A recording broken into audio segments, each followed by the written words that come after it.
the pace of the technology changes so much. Say, for example, when the Industrial Revolution happened and you had, okay, the number of people shifted from, say, artisanal to the industrial part of it, that happened, and then there was an equilibrium for a longer period of time. But the pace of change now is so much that this equilibrium will keep shifting. So that is point number one. Second is to say that the technology itself will change the whole complexion of the job is not enough. What we need to look at it is, okay, technology is available, but what is the cost efficiency of the technology, whether people are ready to take in, and that I see people are ready to take in, because if you look at robots market in India, it is growing at a compounded annual rate of 18%. So that is something. The third is how flexible our labor market is. The flexibility of labor market, how flexible our wage rates is, that's also important. The third is it's not just simple labor substitution. You need to look at it, the technology is having the direct correlation to the productivity. So that's the other.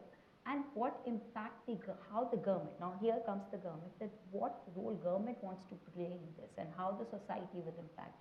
So government on its part will always look at incentivizing employment, because for us it's important, because the number of people who are coming into the workforce, it's ensure that they should be gainfully employed.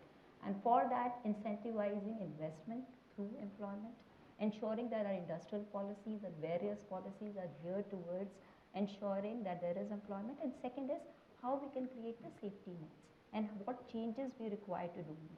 One change would be, say for example, today safety nets are very much linked to where the person is employed. So it's basically employer based. It is also linked, so how we can ensure there is a portability.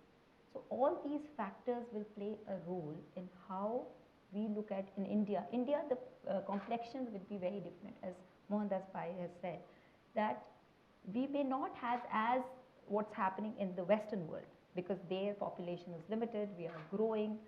But having said that, the quality of labor and the work that we need to give is something that we really need to focus on, because there is a digital divide, there's a rural and urban divide. The jobs will be moving towards the high skills. So we have to look at the underemployed, the unskilled, how we have to upgrade their skill, reskilling, upskilling is something that is the government's job.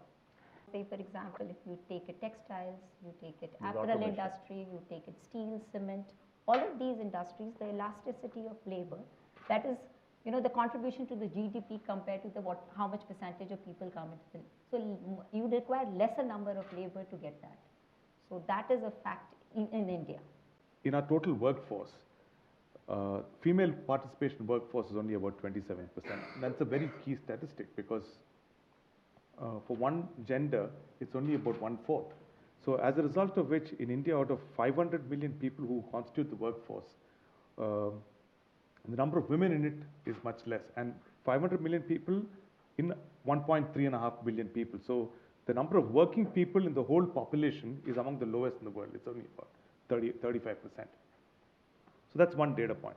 The next data point is that I think post the internet and technology related changes that's been happening, I think there's been a change in the way we must look at the workforce itself.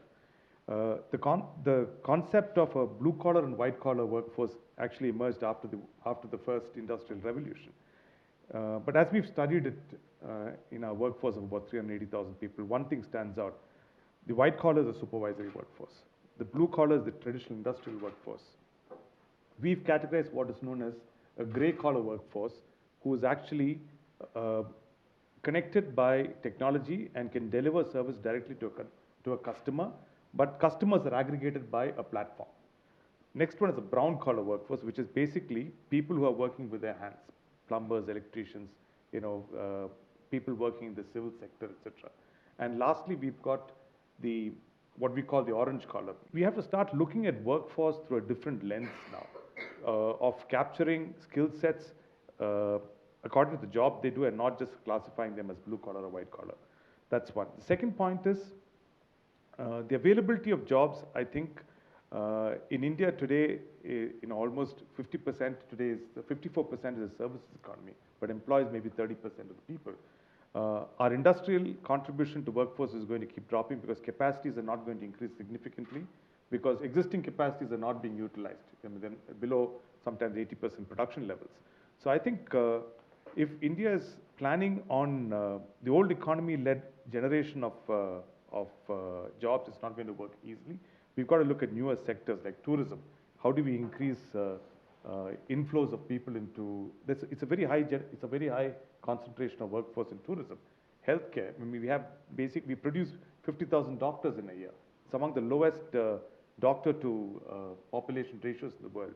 So, education is another area. So if you take 2 or 3 areas and then work towards in them specifically, I think we'll achieve a lot more than just looking at the effect of just technology and what its impact is on job creation.